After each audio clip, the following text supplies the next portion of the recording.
आसनसोल में भी आदित्य मोहन जलवा बरकरार। नाटक नानी बाईरो मायरो को देखकर भक्त हुए भावुक। सिनेमा इंडस्ट्री के बूम मचाते हुए लेटेस्ट खबरों के लिए हमारे चैनल को अभी सब्सक्राइब कीजिए और वीडियोस को शेयर करते रहिए। राजस्थान और गुजरात के लोक संगीत और भगवान भक्त के अटूट संबंध को दर्शाने वाला नाटक नानी बाईरो मायरो का मंचन बिहार के आसनसोल में 24 अप्रैल को दर्शकों का भरपूर प्यार मिला। राजस्थानी नट सम्राट की उपाधि प्राप्त राजेश प्रभाकर मंडलोई द्वारा लिखित, निर्देशित और अभिनीत इस नाटक को लोकप्रिय बनाने का भोजपुरी फिल्म इंडस्ट्री के हीरो आदित्य मोहन दुबे को जाता है, जो नाटक में श्री कृष्ण की भगवान को निभाते चले आ रहे हैं। मुंबई, गुजरात और राजस्थान से बिहार में इस नाटक के मंचन का श्रेय भी उन्हीं को जाता है।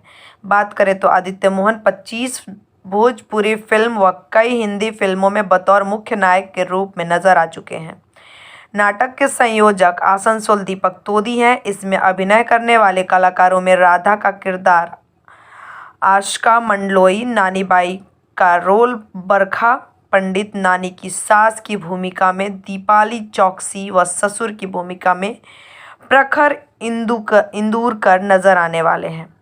पर्दे के पीछे कलाकारों में स्वप्निल जाधव, प्रतीक अंभोरे के अलावा लाइट्स में रमेश गुरव, राजन मुननकर करेंगे नृत्य। निर्देशक प्रकाश राणे, संगीत घनश्याम भगत का है। इसके अलावा स्वर पप्पू शर्मा, खाटू वाले, रेखा राव, हरि महेंद्र सिंह रोमी ने दिए हैं। इसके भजन लेखक स्वर्गीय श्री प्रभाकर मंडलोई हैं। इसकी निर्मात्री वर्षा राजेश मंडलोई हैं। PRO अरविंद मौर्य है। इससे पहले यह नाटक देश के बड़े बड़े शहरों में मंचित किया जा चुका है। कथा नानी बाईरो मायरो में नानी बाई भगवान द्वारकाधीश की भक्त होती है। यह एक गरीब परिवार से है, लेकिन भक्त का खजाना अतुल्य है। इनके पिता भी भगवान भक्त